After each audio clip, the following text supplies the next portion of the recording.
डर सिर्फ एक एहसास नहीं होता। डर वो सच्चाई है जो तब सामने आती है जब भागने का कोई रास्ता नहीं बचता। नमस्कार दोस्तों, आप देख रहे हैं डार्क माइंड हॉरर और आज की कहानी उन लोगों के लिए नहीं है जो अकेले अंधेरे में बैठकर वीडियो देखते हैं, क्योंकि ये कहानी पहाड़ों की है, बारिश की है और उस जगह की है जहां जाने के बाद लोग वापस नहीं आते। मेरा नाम अमन है और आज जो मैं आपको बताने जा रहा हूं वो कोई कहानी नहीं है। ये मेरी जिंदगी की सबसे डरावनी रात थी। हम कुल 5 दोस्त थे, मैं, राघव, नेहा, सिद्धार्थ और पायल। कॉलेज खत्म हुए ज्यादा दिन नहीं हुए थे। सब अपने अपनी जिंदगी में व्यस्त होने वाले थे, इसलिए हमने सोचा एक आखिरी ट्रिप हो जाए। पहाड़, ठंडी हवा, जंगल और सुकून। लेकिन हमें नहीं पता था कि कुछ जगहें सिर्फ देखने में खूबसूरत होती हैं। हमने जो रास्ता चुना था वो गूगल मैप्स में तो छोटा दिख रहा था, लेकिन असल में वो सबसे खतरनाक रास्ता था। रात के करीब 10:45 पर बारिश शुरू हुई। पहले हल्की, फिर तेज और फिर ऐसी कि कुछ भी दिखाई देना बंद हो गया। राघव हंसते हुए बोला, भाई अगर आज मरे तो अखबार में हेडलाइन बनेगी, 5 दोस्त पहाड़ से गिरे। सिद्धार्थ बोला, चुप कर यार, ड्राइवर को डर लग जाएगा। लेकिन डर मुझे पहले से लग रहा था। चारों तरफ घना जंगल था, ना कोई घर, ना कोई गाड़ी, ना कोई लाइट। मोबाइल नेटवर्क कब का गायब हो चुका था। अचानक जोरदार झटका लगा, गाड़ी एक तरफ झुक गई। मैंने तुरंत ब्रेक मारा। टायर गया, मैंने कहा। बारिश में उतरकर देखा तो दिल बैठ गया। टायर पूरा बैठ चुका था। स्पेयर टायर नहीं। सामने रास्ता, अंधेरा। पीछे जाना, खाई। तभी नेहा ने उंगली से इशारा किया, वो देखो वहां लाइट है। दूर, बहुत दूर एक पीली सी रोशनी। हमने गाड़ी उसी दिशा में मोड़ दी। करीब 10 मिनट बाद हम एक पुरानी हवेली के सामने खड़े थे। हवेली जो जंगल के बीच अकेली खड़ी थी। 4 मंजिल, टूटी खिड़कियां और ऊपर हल्की रोशनी। पायल ने धीरे से कहा, यह जगह सही नहीं लग रही। बारिश तेज हो चुकी थी, बिजली कड़की और उसी पल हवेली की छत पर बिजली गिरी। हम सब डर गए। अब हमारे पास और कोई ऑप्शन नहीं था। दरवाजा खटखटाया, कोई जवाब नहीं। मैंने धक्का दिया, दरवाजा खुल गया। अंदर का सन्नाटा कानों में चुभ रहा था। पुराना फर्नीचर, दीवारों पर अजीब आकृतियां और बीच में सजा हुआ खाना, जैसे किसी ने खाना परोसा और फिर कभी वापस नहीं आया। सिद्धार्थ मजाक करने लगा, लगता है मेजबान आने वाला है। लेकिन तभी ऊपर से कदमों की आवाज आई। 1, 2, 3। हम सबकी सांसें रुक गईं। तभी ऊपर से किसी के रोने की आवाज आई, एक औरत की। नेहा डरते हुए बोली, यहां कोई है। और तभी पीछे से दरवाजा खुद बंद हो गया। उस आवाज ने कहा, तुम यहां क्यों आए? यह आवाज ना बहुत तेज थी, ना बहुत धीमी, लेकिन उस आवाज में कुछ ऐसा था जिसने मेरी रीढ़ की हड्डी में सीधी ठंडक उतार दी। हम पांचों एक दूसरे की तरफ देखने लगे। कोई कुछ बोल नहीं रहा था, सिर्फ बाहर बारिश की आवाज और अंदर हमारी तेज धड़कनें। मैंने हिम्मत जुटाकर कहा, कौन है? कोई जवाब नहीं। फिर ऊपर से लकड़ी के फर्श पर कदमों की आवाज आई, थप थप। ऐसा लग रहा था जैसे कोई बहुत भारी चीज चल रही हो। पायल ने मेरा हाथ कसकर पकड़ लिया। उसकी उंगलियां ठंडी हो चुकी थीं। नेहा की आवाज कांप रही थी, अमन ये मजाक नहीं है, मुझे बहुत डर लग रहा है। राघव ने जेब से टॉर्च निकाली और सीढ़ियों की तरफ रोशनी डाली। सीढ़ियां पुरानी थीं, लकड़ी सड़ी हुई और हर सीढ़ी पर गहरे काले निशान, जैसे किसी ने कीचड़ भरे पैरों से उन्हें रौंदा हो। तभी ऊपर से एक और आवाज आई, मेरे घर में बिना पूछे कोई नहीं आता। यह आवाज अब और साफ थी। ये किसी बूढ़ी औरत की नहीं और ना ही जवान की। यह आवाज मानो कई आवाजों का मिश्रण थी। सिद्धार्थ ने गुस्से में कहा, देखो हम मुसीबत में हैं, हम बस बारिश रुकने तक यहां रुकना चाहते हैं। कुछ सेकंड की खामोशी, फिर धीमी हंसी। ऊपर की मंजिल से रोशनी अचानक तेज हो गई और तभी सीढ़ियों पर एक परछाई दिखाई दी, लंबी, टेढ़ी, अप्राकृतिक। नेहा चीख पड़ी। मैंने तुरंत कहा, सब पीछे हटो। लेकिन तभी धड़ाम! मुख्य दरवाजा जोर से हिल गया, जैसे कोई बाहर से उसे खोलने की कोशिश कर रहा हो। अब हमारी हालत और खराब हो चुकी थी। अंदर कोई था और बाहर भी। तभी नीचे फर्श पर कुछ खिसकने की आवाज आई। मैंने टॉर्च नीचे डाली और जो देखा वो आज भी मेरी आंखों के सामने है। फर्श पर लोहे का 1 फुट ट्रैप पड़ा था, खुला हुआ, और उस पर ताजा खून। यहां कोई है जो हमें फंसाने की कोशिश कर रहा है, मैंने कहा। तभी सिद्धार्थ आगे बढ़ा। हम ऊपर जाएंगे, सीधा सामना करेंगे। नहीं, मैंने चिल्लाकर कहा, लेकिन देर हो चुकी थी। जैसे ही उसने पहली सीढ़ी पर पैर रखा, क्लिक, एक तेज आवाज, और अगली ही पल सिद्धार्थ की चीख पूरी हवेली में गूंज गई। उसका पैर एक और फुट ट्रैप में बुरी तरह फंस चुका था। खून तेजी से बह रहा था। नेहा और पायल रोने लगी। मैं और राघव भागकर उसके पास पहुंचे। ट्रैप खोलना आसान नहीं था। सिद्धार्थ दर्द से होश खोने वाला था। किसी तरह हमने ट्रैप खोला, लेकिन उसकी टांग अजीब तरीके से मुड़ी हुई थी। हड्डी टूट चुकी थी। और तभी ऊपर से एक ठंडी हवा चली। लाइट्स एक एक करके बुझने लगीं। अब सिर्फ मेरी टॉर्च की रोशनी थी, और उसी रोशनी में हमने देखा सीढ़ियों के ऊपर कोई खड़ा था। एक इंसानी आकृति, लेकिन चेहरा पूरी तरह साया था। उसने धीरे से कहा, अब एक चला गया। हम सब सन्न रह गए। एक, राघव फुसफुसाया। तभी पीछे से फिर दरवाजा हिला, और इस बार दरवाजा खुल गया। बाहर बारिश नहीं थी। हाँ, आप सही पढ़ रहे हैं। बारिश अचानक बंद हो चुकी थी, लेकिन बाहर कोहरा था, घना, सफेद और अजीब। अब भागो, मैंने चिल्लाया। हमने सिद्धार्थ को उठाया और बाहर की तरफ भागे। लेकिन जैसे ही हम हवेली से बाहर निकले, दरवाजा अपने आप जोर से बंद हो गया। अब हम बाहर थे, लेकिन हवेली गायब हो चुकी थी। जहां हवेली थी, वहां सिर्फ खुला मैदान था, जंगल और कोहरा। नेहा रोते हुए बोली, हवेली कहां गई? सिद्धार्थ की हालत और खराब हो रही थी। हमें मदद चाहिए थी। और तभी दूर से एक लालटेन की रोशनी दिखाई दी। एक आदमी हमारी तरफ आ रहा था। उसके कपड़े पुराने थे, चेहरा झुर्रियों से भरा। उसने हमें देखकर कहा, तुम लोग काली घाटी से आए हो। उसकी आवाज सुनते ही मेरे रोंगटे खड़े हो गए। चलो, तुम्हें गांव ले चलता हूं। हम उसके पीछे पीछे चल पड़े। करीब 20 मिनट बाद हम एक छोटे से गांव में पहुंचे। जैसे ही गांव वालों ने सिद्धार्थ की हालत देखी, सब डर गए। एक बूढ़ी औरत बोली, ये निशान, ये उसी का है। किसका? मैंने पूछा। गांव के मुखिया ने कहा, उसका, जो उस हवेली में रहता है।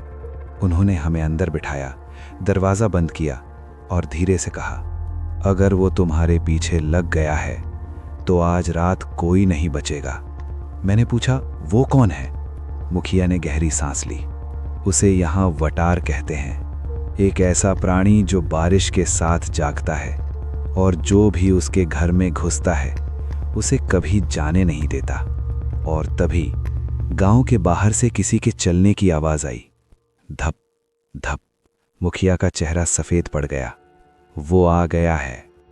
गांव के मुखिया के मुंह से ये शब्द निकलते ही कमरे के अंदर मौजूद हर इंसान की सांसें एक पल के लिए थम गईं। बाहर फिर वही आवाज, धप धप। ऐसा लग रहा था जैसे कोई बहुत भारी चीज गीली मिट्टी पर चल रही हो। पायल ने डरते हुए पूछा, कौन आ गया है? मुखिया ने दरवाजे की तरफ देखते हुए धीमी आवाज में कहा, वटार। नील, जो अब तक दर्द से कराह रहा था, अचानक शांत हो गया। मैंने उसकी तरफ देखा। उसकी आंखें छत की तरफ स्थिर थीं और होठों पर एक हल्की सी मुस्कान। नील, मैंने उसका कंधा हिलाया। उसने मेरी तरफ देखा, लेकिन वो नील नहीं लग रहा था। उसकी आवाज गंभीर और भारी थी।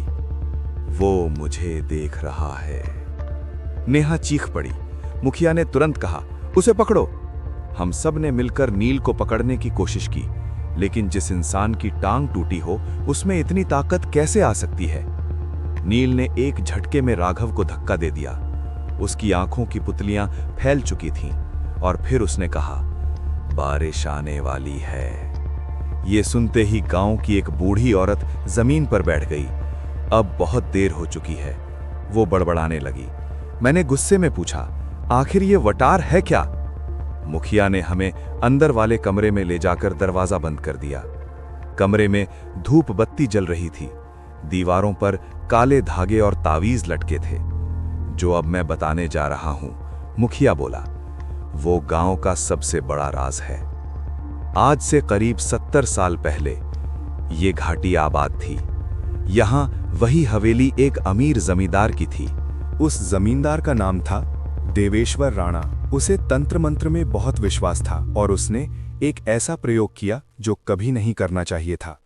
वो अमर होना चाहता था, लेकिन अनुष्ठान बारिश की सबसे अंधेरी रात में। लेकिन अनुष्ठान गलत हो गया और देवेश्वर मर गया। मुखिया की आवाज कांप रही थी, या शायद मरा नहीं, वो बन गया वटार, एक ऐसा प्राणी जो न जिंदा है न मरा, और उसे हर बारिश की रात नया शरीर चाहिए। हम सब सन्न रह गए। वो हवेली असल में उसका जाल है, मुखिया बोला। जो भी वहां रुकता है वो चुना जाता है। मेरे दिमाग में नील की बातें गूंजने लगी। अब एक चला गया, इस बार उसने नील को चुना है, बूढ़ी औरत बोली। जैसे ही उसने ये कहा, नील के कमरे से एक जोरदार आवाज आई, कांच टूटने की आवाज। हम दौड़ते हुए बाहर आए। नील खिड़की के पास खड़ा था। बारिश फिर शुरू हो चुकी थी और उसकी पीठ के पीछे कोहरे में एक आकृति, लंबी, काली और असंभव। उसके पैर जमीन को छू नहीं रहे थे। वटार। उसने नील के कान में कुछ फुसफुसाया और नील हंसने लगा। वो हंसी इंसान की नहीं थी। फिर नील ने खिड़की से छलांग लगा दी। नीचे खामोशी। नेहा बेहोश हो गई। पायल रोने लगी। मुखिया ने आंखें बंद कर ली। अब अगला, उसने कहा। कौन? मैंने कांपती आवाज में पूछा। उसने मेरी तरफ देखा। तुम। अचानक घर की सारी लाइट्स बुझ गईं। दरवाजा खुल गया और बाहर वही हवेली खड़ी थी। हाँ, वही हवेली जो गायब हो चुकी थी। वटार की आवाज आई, वापस आओ। मेरे कानों में सीटी सी बजने लगी। राघव ने मेरा हाथ पकड़ा। अमन, लड़ना पड़ेगा, मुखिया चिल्लाया। अगर इसे रोकना है तो हवेली में फिर से जाना होगा। वहां एक पुराना मंदिर है। वटार की आत्मा वहीं बंधी है। लेकिन याद रखना, एक बार अंदर गए तो कोई भी पक्का नहीं लौटता। बाहर बिजली कड़की। वटार हंस रहा था और हवेली का दरवाजा धीरे धीरे खुल रहा था। हवेली का दरवाजा धीरे धीरे खुल रहा था और उसी के साथ मेरा दिल छाती तोड़कर बाहर आने को तैयार था। बारिश अब फिर से तेज हो चुकी थी। बिजली कड़क रही थी और उस हवेली के अंदर से ठंडी हवा का ऐसा झोंका आ रहा था जैसे कोई हमें अंदर खींच रहा हो। वापस आओ। वटार की आवाज मेरे दिमाग के अंदर गूंज रही थी। ये आवाज कानों से नहीं, सीधे दिमाग में जा रही थी। राघव ने मेरा हाथ और जोर से पकड़ा। अमन, अगर आज कुछ करना है तो अभी। नेहा बेहोश पड़ी थी। पायल रो रही थी और गांव वाले दरवाजों के पीछे छिप चुके थे। कोई हमारी मदद नहीं करने वाला था। मुखिया ने कांपती आवाज में कहा, अगर वटार को रोकना है तो उसी के घर में जाकर उसे उसकी जड़ से खत्म करना होगा। मैंने गहरी सांस ली। मेरे पास कोई विकल्प नहीं था। हम तीनों, मैं, राघव और पायल, फिर से उस हवेली की तरफ बढ़े। पीछे से मुखिया की आवाज आई, याद रखना, तांत्रिक मंदिर तहखाने में है। जैसे ही हम हवेली के अंदर दाखिल हुए, दरवाजा अपने आप जोर से बंद हो गया। अंदर पूरा अंधेरा था। मेरी टॉर्च बार बार बंद हो रही थी। हवेली अब पहले जैसी नहीं लग रही थी। दीवारों पर काले हाथों के निशान थे। छत से पानी टपक रहा था और हर कोने से फुसफुसाहटें आ रही थीं। अब पहले जैसी नहीं लग रही थी। दीवारों पर काले हाथों के निशान थे। छत से पानी टपक रहा था और हर कोने से फुसफुसाहटें आ रही थीं। रुको मत, पीछे मत देखो। पायल की हालत खराब होती जा रही थी। वो बार बार अपनी गर्दन खुजाने लगी। अमन, उसने धीमी आवाज में कहा। मेरे कान में कोई बोल रहा है। मैंने उसे झकझोर दिया। पायल, मेरी तरफ देख। लेकिन तभी सीढ़ियों के ऊपर किसी के चलने की आवाज आई। धप धप धप। राघव ने ऊपर टॉर्च मारी। वो नील था, लेकिन उसका शरीर अजीब तरीके से मुड़ा हुआ था, गर्दन एक तरफ झुकी हुई, आंखें पूरी तरह काली। उसके मुंह से आवाज निकली, अब बारी तुम्हारी है। पायल चीख पड़ी और उसी पल वो जमीन पर गिर गई। उसका शरीर झटके खाने लगा। मैंने उसे पकड़ा। उसकी आंखें खुली, लेकिन वो आंखें पायल की नहीं थीं। वटार अब उसके अंदर था। तुम बहुत देर से मेरा इंतजार कर रहे थे, उसने कहा। राघव ने पीछे से एक लोहे की रॉड उठाई और नील पर वार कर दिया। नील जमीन पर गिर पड़ा, लेकिन वो मरा नहीं, वो हंस रहा था। शरीर टूटते हैं, मैं नहीं। हम भागते हुए तहखाने की तरफ पहुंचे। सीढ़ियां गीली थीं और नीचे एक अजीब बदबू थी। तहखाने में एक पुराना मंदिर था, काले पत्थर से बना। बीच में एक टूटी हुई मूर्ति, और मूर्ति के सामने एक तांत्रिक चिन्ह, खून से बना हुआ। मुखिया की बातें याद आईं, आत्मा यहीं बंधी है। तभी पीछे से जोर की आवाज आई। राघव दीवार से जा टकराया। नील नहीं, वटार हमारे सामने खड़ा था। अब वो पूरी तरह अपने असली रूप में था। लंबा, काला, हड्डियों जैसी उंगलियां और आंखें जिनमें कोई सफेदी नहीं थी। तुम्हें यहीं मरना था। मैंने मंदिर की तरफ देखा। मूर्ति के नीचे एक पुराना तांत्रिक खंजर रखा था। मैंने उसे उठाया, हाथ कांप रहे थे। अगर किसी को मरना है तो मुझे मारो, मैंने चिल्लाकर कहा। वटार हंसा। वो मेरी तरफ बढ़ा। उसी पल राघव ने पायल को पकड़ा और उसे बाहर की तरफ धकेला। भागो, उसने चिल्लाया। और अगले ही पल वटार ने राघव को पकड़ लिया। उसकी चीख आज भी मेरे कानों में गूंजती है। मैंने आंखें बंद कीं और खंजर मूर्ति के बीच पूरा घुसेड़ दिया। जोरदार चीख। हवेली हिलने लगी, दीवारें टूटने लगीं। वटार की आवाज कमजोर पड़ती गई। तुम मुझे खत्म नहीं कर सकते। लेकिन फिर एक आखिरी चीख। सब कुछ शांत। मैं बेहोश हो गया। जब मेरी आंख खुली, सुबह हो चुकी थी, बारिश रुक चुकी थी। मैं गांव के बाहर पड़ा था। मेरे पास सिर्फ पायल थी। हवेली, घाटी, सब गायब था। गांव वाले कहते हैं उस रात काली घाटी हमेशा के लिए बंद हो गई। लेकिन आज भी जब बारिश होती है तो मुझे किसी के कदमों की आवाज सुनाई देती है। धप धप धप, और एक आवाज, मैं अभी जिंदा हूं।